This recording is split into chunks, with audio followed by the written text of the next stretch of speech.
अगर आप 10th और 9th का स्टूडेंट हैं और आपको लगता है मैथ से डर, तो इस वीडियो को अंत तक देखें। और ये सवाल जो है आप लोगों के लिए बहुत ही महत्वपूर्ण सवाल है, जो एग्जाम में बार बार आता है। देखिए कैसे इसको सोल्व करते हैं हम लोग। सवाल है कि 2 वर्ष पहले पिता की उम्र अपने पुत्र की उम्र की 5 गुनी थी। 2 वर्ष बाद उसकी उम्र पुत्र की उम्र की 3 गुनी से 8 वर्ष अधिक है। मतलब यहाँ पुत्र और पिता के उम्र के बीच में तुलना किया गया है। तो ध्यान रखिएगा इस सवाल को बनाते समय आप, जब भी अगर वो बात कहेगा कितना वर्ष बाद, इतना वर्ष पहले, तो जब भी वर्ष बाद बोलेगा तो आपको उतना वर्ष पिता के उम्र में भी और पुत्र के उम्र में भी जोड़ना पड़ेगा। अगर बोलेगा इतना वर्ष पहले, तो दोनों में उतना ही वर्ष घटाना पड़ेगा। मतलब अगर पहले कहेगा तो घटाएंगे और बाद में कहेंगे तो जोड़ेंगे। बस यही लॉजिक इसमें है। बाकी सवाल देखिए, तो इसमें पिता का उम्र और पुत्र की उम्र के बीच में तुलना किया गया है। तो हम पहले इसको बनाने से पहले हम मान लेंगे कि माना कि पिता की उम्र हमने मान लिया x वर्ष। पिता की उम्र बराबर x वर्ष और पुत्र की उम्र मान लिया हमने y वर्ष। ठीक है, तो वर्तमान उम्र निकालना है और दोनों का हमने वर्तमान उम्र मान लिया। ठीक है ना। चलिए प्रश्न से, तो ये प्रश्न से 2 बार बोलेगा, प्रश्न से। ठीक है, 2 बार, और दोनों में पिता का उम्र ही क्या होगा, अधिक होगा। तो देखिएगा ध्यान से, क्या बोला है 2 वर्ष पहले। आइए 2 वर्ष पहले बोला गया, तो जब भी बता दे कि अगर ये पिता का उम्र है, ये पुत्र का उम्र है और 2 वर्ष पहले बोला है, तो 2 वर्ष पहले बोला है तो 2 इधर भी घटा देंगे, 2 इधर भी घटा देंगे। 2 वर्ष पहले बोला तो दोनों तरफ 2 घटा देंगे। पिता की उम्र अपने पुत्र की उम्र की 5 गुनी थी, मतलब पिता जो है इस पुत्र की उम्र के 5 गुनी थी, तो 5 हम इधर ही गुना कर देंगे तो बराबर हो जाएगा।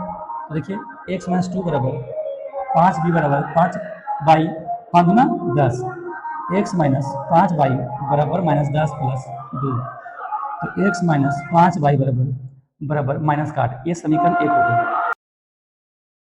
आइए पुनः प्रश्न से,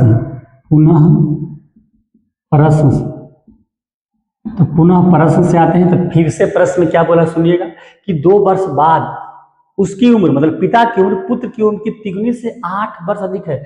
तो 2 वर्ष बाद बोला है, तो सबसे पहले दोनों को उम्र में हमको 2-2 वर्ष जोड़ना पड़ेगा, तब हम 2 वर्ष जब बाद जाएंगे, उसके बाद तुलना करेंगे।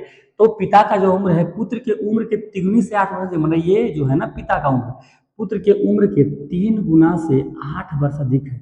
तो 3 गुना करके 8 इधर जोड़ देंगे तो दोनों तरफ बराबर हो जाएंगे। तो x+2 बराबर 3y प्लस 6 और प्लस का 8, तो x+2 बराबर 3y प्लस का 14, तो x - 3y बराबर 14 - 2, तो x - 3y बराबर 12। समीकरण 2 आ गया। अब हम समीकरण 1 और 2 को देखिए, समीकरण 1 और 2 को अब हल करना पड़ेगा। तो देखें समीकरण 2 में, तो आप इसको विलोपन विधि से हल कर दीजिए, प्रतिस्थापन विधि से हल कर दीजिए, जो भी विधि आपको आता है आप हल कर सकते हैं। तो देखिए यहाँ भी x, यहाँ भी x है। अगर समीकरण 1 को समीकरण 2 में घटा देंगे, समीकरण 1 में समीकरण 2 को घटाने पर, मतलब समीकरण 1 में हम समीकरण 2 को घटाने पर, देखिएगा ध्यान से यहाँ, तो हम घटाते हैं समीकरण 1 में समीकरण, तो समीकरण 1 क्या है बोलिए, x - 5y बराबर -8, और समीकरण 2 क्या है x - 3y बराबर 12। तो इसको हमको करना है, घटाना है। तो समीकरण 1 में समीकरण 2 को घटाते हैं। देखिएगा घटाइए तो चिन्ह बदल जाएंगे, प्लस वाला माइनस, माइनस वाला प्लस और प्लस वाला माइनस, तो ये तो कट गया और ये कितना आ जाएगा, देखिए ये -2y और ये जाएगा -20, तो माइनस से माइनस कट जाएगा और ये 2 दही के 20, तो y का मान कितना आ गया, y का मान 10 आ गया।